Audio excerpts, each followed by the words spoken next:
Hallo, assalamu alaikum, good morning, khush aamdeed, ji ayanu, goeiemorgen, Ishbata.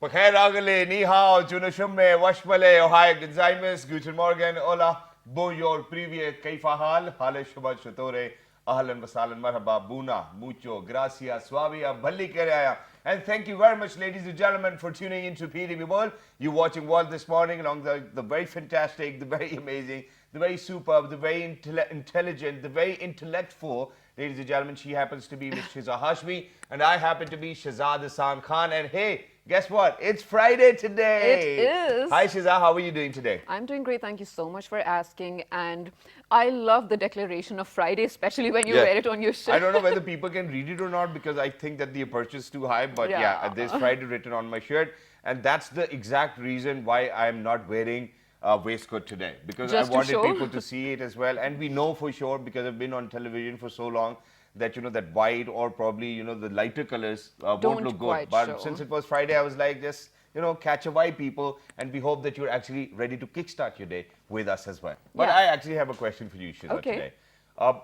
What gives you happiness?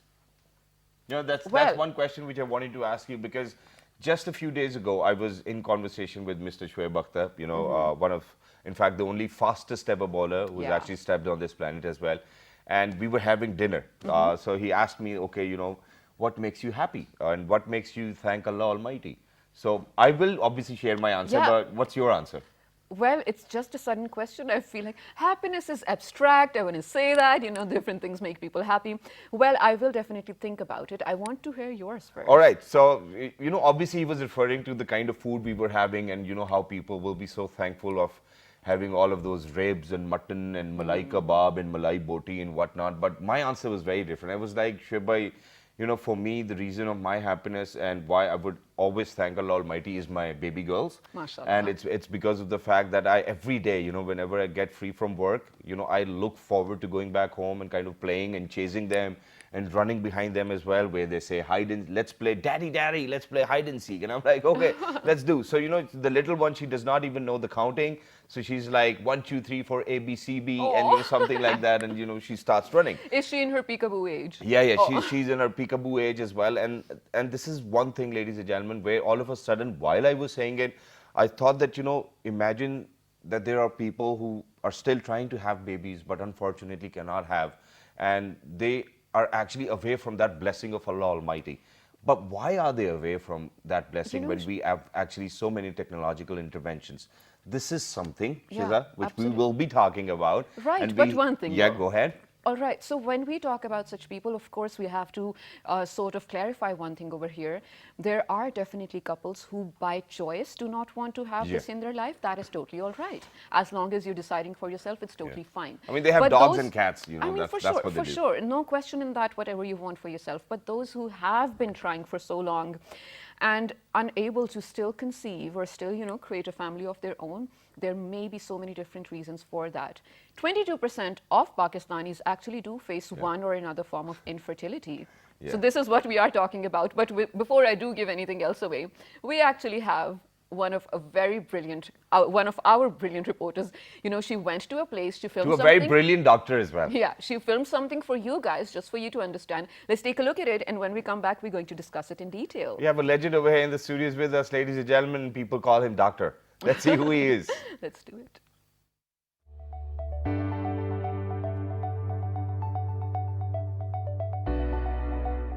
Currently, we are at American Fertility Center along with Dr. Rizwan Malik. He is well-known IVF and infertility specialist, and now we are going to see that how he conducts the surgery. Furthermore, we will ask him about his expertise and what kind of facilities are available here at American Fertility Center. American Fertility Centers, we have the most advanced surgical team and the operative facilities. We provide minimally invasive surgical options, including advanced laparoscopic techniques. जिसमें हर तरह की ovarian cyst or any bleeding problems can be handled and addressed. Any fertility surgical issues, they were able to handle them and provide जो fertility की treatment है. Also, we treat our patients with bleeding issues. We are the only facility in Pakistan who is able to provide endometrial global ablation option. We're very proud that we're able to offer that as an alternative to hysterectomy to women in our country. So this is most advanced surgical units in the country with all facilities and all ability to do any surgical procedure.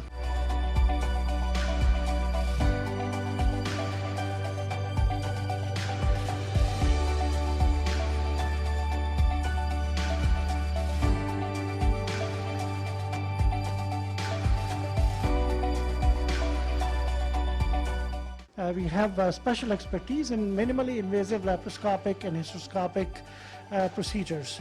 We have robotic experience. In the United States, we do a lot of robotic work, difficult laparoscopic cases, and minimally invasive surgeries through the robot. All right, ladies and gentlemen, since we are talking about minimal invasive surgeries, you know, the alternate name, it's also known as keyhole surgeries as well, but obviously the experts over here in the studios with us. He happens to be an IVF expert. He is a robotic surgeon, and he is Dr. Rizwan Malik. Hello, assalamu alaikum, good morning. Hello, assalamu alaikum. It's good to be here again and being with you guys. It's a pleasure. Thank you very much. Thank you very much for joining us. It's wonderful to have you, and it's wonderful to know that you're giving happiness to a lot of people and increasing the population day by day. Inshallah, I'd like to say TGIF. So thanks God, it's Friday and we're here. Weather is nice. I'm really enjoying my stay in Islamabad. MashaAllah, and Pleasure. it's wonderful. It's wonderful. Well, and that so, is you know, to definitely- get the conversation started, do you want to kind of take the lead? Yeah, I go want ahead. to. So I think let's begin with the basics and try Yes. to understand why and where the issue lies. Yep. So when we talk about infertility, sir, I want you to explain what it is, what counts as infertility, and how prevalent is it in Pakistan? Infertility is when a couple lives together for after getting married for 1 year under the age of 35 and 6 months after the age of 35, and they're unable to achieve a pregnancy. That's when we feel that that couple should seek expert care. Or I think we're having a conversation that a lot of times couples come and see us after 20 and 25 years, and now they've reached either an age or some sort of limitation where they are kind of, it's more difficult for them. All right. So I think that's the message, one of the message we need to kind of put out, that everybody has a different specialty, and an eye doctor is, you know, kind of for eyes. A mechanic is to fix the car. So really seek a center that is specializes in fertility. So that's where I think we have established a center, American Fertility Center, just focused on this specific one cause, that we want to bring the best care for the couples who are having difficulty from the beginning to the end. You know, it may be just 6 months of marriage. Hey, listen, can't get seek. We need some medical therapy to somebody who's been trying for 20 years and failed 5 places, and say, listen, hey, what can I do? What are the advanced techniques to help me succeed? True. Well, and that's wonderful. Thank you very much for bringing that technology down to Pakistan as well. And we're sure that, you know, you're obviously doing a work where people will definitely give you a lot of prayers, and then they get happy as well, which is wonderful. Because over here in Pakistan, we seriously do not think about not having babies. I think most of the time, whenever somebody's getting married, the first thing anybody would ask them is, "Bacha kab ho raha hai, yaar?" You know, so things like that. That's the kind of society we live in. But other than that, sir, you know, since you've described infertility itself, and you know, there are latest technologies which are coming in. There's technological intervention in it as well. You happen to be a robotic surgeon yourself. What are the treatments available? And before you answer that, you know, because we have gone through this kind of conversation, ladies and gentlemen, before, I think it's always kind of recommended for men to get themselves tested first, rather than, because we have a kind of stigma attached to it as well, where they start blaming the women in the first place. And then I want you to kind of speak about it. In what percentage of cases do you think that it's the women or the men? Right. You know, especially that, I think one of the things, since we're talking about some philosophy today and kind of bringing a message out there, and some of our conversation before the show, I think one of the things that we can communicate to the listeners is, again, you use the word stigma, right? So we are the ones who create the stigma. True. It's not somebody else. It's you, it's me, it's Shiza. So really, we are the people. So one of the things that really, it just came to my mind when I was, you know, we were talking that, listen, why cannot we change the world, right? If you're talking about creating peace, such bigger things. We are all talking about peace. But what can we possibly replace So stigma with? one of the things, that message I would like to create is really that for each one of us to change and say, listen, we're not going to go ask that couple, just like you said, hey, listen, hey, the pressure, let's change the pressure. Let's all, beyond the couples who are trying to have a baby, it's a message for everybody who's watching the show to listen, hey, next time you're faced with that couple or your son, your nephew, your niece, leave them alone to a certain point or give them the privacy. True. So kind of one of the, I think the highlights or the thing that struck me the most was really a patient and, a friend who came and he said that, Rizwan, when I go, he's a senior officer. So he goes, listen, I get posted to a new station, even the gatekeeper, he comes up and says, listen, sir, do you have children? And if he says, no, I don't. And then, he said, listen, let me give you this telephone number to Hakeem, or, hey, if you go pray these prayers, then it will happen, or all that. And that is what hurts the most. Listen, I'm a highly educated person. I know I've been through this. I've been through physicians. I know what it is, and I know what the hurdles are, and I'm trying to get through those hurdles. While I get through those hurdles, it is this what hurts the most, and what makes the journey tougher. And really, and that stuck with me for for the rest of my life. I give that example. United States, when I go, talk to my patients there, and I kind of walk through that walk. So, kind of, I think one of the pledge to our it's a culture. Culture doesn't, when you talk about culture, culture can be changed. The change comes from you guys. You guys are, are the ones who lead the culture, who kind of talk, people look up to you, younger generations. So those are the ones who can change that culture to say, listen, hey, next time I see somebody, I'm not going to say that. It's something that, or if I say it, hey, I remember that conversation from that morning show, just like I remember that conversation with this friend of mine, for about 4 years ago. Yeah. That's, I don't ask, I don't get, as a physician, the people come, but as I think the pledge is that when you do that, remember this conversation and say, listen, hey, be sensitive, I think is the message. And don't, give the taweez or I know you're trying to do the right thing or the good thing. You're just trying to help. Or you're trying to help. I get it. Yeah. But if that help hurts somebody, what's the point? Well, why? I mean, these are extremely intelligent individuals, highly educated, and that's how they achieve those big, achievements in life. Exactly. So when you say, listen, hey, or do it in a different way, I think let's all find out a way that doesn't hurt people. And that's great. Definitely. And sir, I mean, it's the other way around as well, but I have an incident to share. In fact, it's, it's by Prophet Muhammad sallallahu alaihi wasallam as well. So once Prophet Muhammad sallallahu alaihi wasallam was sitting in a playground, and there were a lot of children, and they were playing together. So there was this Sahaba who came up to his place, and he was like, "Where's my son?" And the wife, or probably whoever, told that, "Hey, you know what? Your son's actually playing in the park with the children." So he went up to the park, and he saw Prophet Muhammad sallallahu alaihi wasallam sitting over there, asked for his permission, "Can I take my son back?" And he said no. Second time he asked for the permission, he said no. Third time he said, okay, yes, but please make sure that you do not call him by his name or by saying, bete, come over here. Just say or call out his name so that the other orphan children do not feel that, okay, if he would have had a father, how bad or, how worse they could have felt about it as well. So I think that we take examples from that as well. Definitely. And that's so beautiful and sensitive as well. But like Dr. Saab mentioned, I think I'm going to take that just a moment to sort of further the narrative of how our culture is sort of toxic at this term.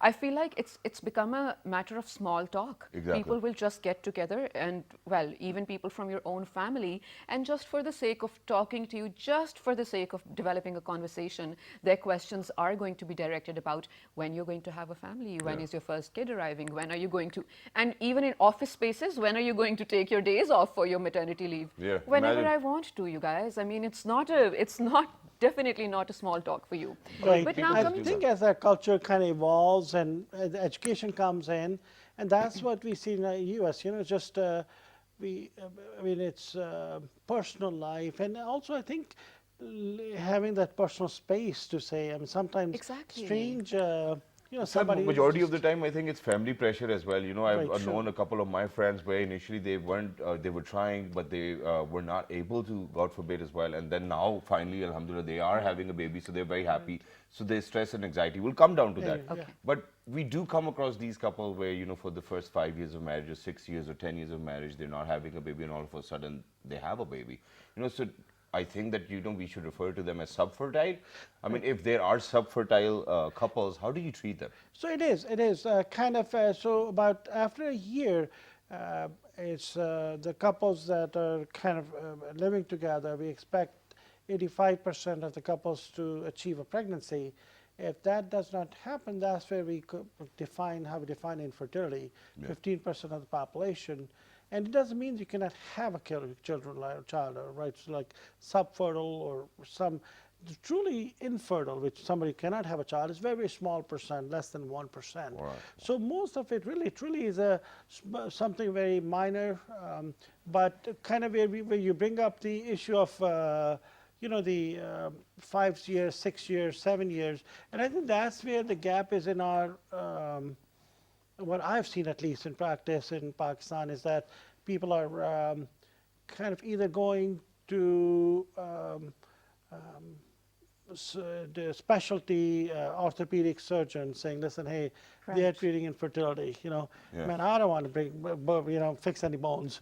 I got no clue. Well, and going I don't to want orthopedic to for infertility? Infertility. So that was like, came up. And what did the doctor say then? Well, doctor said they wrote a few things that were kind of, I think it was. Was the doctor being honest that, hey, you know what, you came to the wrong doctor? No, not really. Yeah, yes and no. I mean, it's funny, but they wrote some common sense things: go have sex or other things, or take this vitamins or take this, which are common things. Take some vitamins and go. But then it delayed their, their journey. It delayed the journey. I think that's where the gap is. That they're in their place. They're doing the best thing they can. They're specialists in orthopedics. They fix bones. They fix what they do. And so the person is sitting there, and instead of getting like to go to somebody else, they're like, here's a bunch of vitamins, go take. And then but that person didn't get the message. I need to go find a specialty center. That's where I think the time gets spent and wasted, and there's delay in the care, and that also it involves then emotional burden that is there with it. So we have lots of, for the couples that are having difficulty, we start with diagnostic procedures. We start out with checking the fallopian tubes to see that they're patent. In Pakistan, what I've seen is unique. Is really in the United States, we see a lot of infections, sexually transmitted diseases and all that. Up here, damaging the tubes. In Pakistan, it's endometriosis, very common and it has caused a lot of damage. It's not caught early and treated early, and surgically it's not repaired. So what happens over time, it accumulates the damage, and it causes the damage to a point where it now is overwhelming for that Dr. body. So just to make it clear, is endometriosis a part of PCOS, or is it something entirely different? Right, so it is two different diseases. So PCOS is polycystic ovarian syndrome, where the ovaries cannot make mature eggs. Okay. So eggs are present, but they don't get mature, and they are not available for fertilization. Okay. Endometriosis is where the lining of the uterus that comes out with menstrual cycles every month, that kind of gets backed up in the stomach, stomach meaning pelvis, and inside the body, and there the immune system normally cleans it out. In these patients or in these women, that process is not so efficient. So as these cells take roots and start to bleed and grow inside, then over time there's so much inflammation, so much damage in that pelvis, that it causes interruption of the egg production, egg release, and embryo implantation, all are affected. So these are things that need to be caught early. I get sometimes, so more educated families, sometimes in Islamabad, they bring in teenage daughters to say, listen, hey, she's having severe menstrual pains or issues. So that's the time to get hold of those health issues. All right. Or somebody who is, so really we don't just deal with infertility, it's just a lot of gynecological care and preventative care, you know, from early on to somebody's 21. So I get a lot of young ladies from Quetta, other places coming in that listen, hey, we are kind of having problems like pain, severe pain with menstrual cycles, irregular menses. So they come to us. This is now So these are early care, symptoms, right? early symptoms that you got to address them at that point. They're not married. They're not trying to have kids. But then if you catch that, put that fire out early, you'll prevent those consequences down the road. And that kind of also brings me this batch, last batch we did. We had referrals from oncologists where they said that last time it was a kind of a young lady who was diagnosed with leukemia, this time breast cancer. These young ladies, 28 years old, who are having these cancers. So then they're referred to us. They don't have children. And so what we do is we take their eggs or ovarian tissue, we freeze it. Oh, wow. And then when they're done with the chemotherapy, but after chemotherapy, their own eggs are damaged from chemotherapy. So do we have this technology over here in Pakistan? Yes, we do. We are the only center. Because I went through it myself as well, and that's the first thing which the doctor said, that if you want to complete your family, you probably need to get your eggs frozen as well. Your sperms. I think it's great. Yeah. But adding on to that, sir, since we were talking about polycystic ovaries as well, referring back to it. Because we're very short on time, and you've spoken about it, that, we really need to be careful about the early symptoms as well. Right. So what are the modalities of the treatments over here in Pakistan? Can you compare it with each other? Sure. So diagnostic work is initially very important. Understanding the pathology, pathophysiology is important. That's why I feel coming to a specialty center for treatment-wise, we have in-vitro fertilization, we have medical therapy, we have surgical therapy. So that's where I think you saw some of our surgical techniques and operating rooms where we have some of the best equipment. And I think with the equipment comes the tools are there, but if you don't, the man behind the tools is more important. Somebody can use the tools and give you the right treatment. That's where we feel that, by being trained in the United States, having medical education from the United States gave us the extra edge to provide that care where we can do a lot of it laparoscopically. And also then with IVF lab, we have one of the best IVF labs in Asia. All of our team comes from abroad. We come in, we all get together, and we're here for 2 weeks. During those 2 weeks, we collect the eggs, we make the embryos, and then either freeze the embryos or put them back into the uterus. And we have treated some of the couples who have not had success at many centers over multiple cycles, and then they got pregnant in our hands with God Mighty's help. So very privileged and proud of that. And I think the big message is to be sensitive to the couples who are unable to get pregnant, and for the couples who are having difficulty, to not be afraid, and to seek the advice and to seek a consultation. And I think with COVID now, like you said, to start a topic, lots of COVID out there. So we do a lot of telemedicine. So those appointments are available to be able to connect through telemedicine, submit all your records, have those reviewed, have a telemedicine appointment, and then kind of pick up from there. And then keep on praying as well. So thank you very much, Dr. Saab, for being with us. It was lovely to be in conversation with somebody who's spreading happiness, who's sharing happiness with a lot of people as well. And thank you very much for bringing the latest technology down to Pakistan as well. And I feel like we still have a lot of questions, but I'm sure if you guys still do, you can contact Dr. Saab. You know well where to find him as well.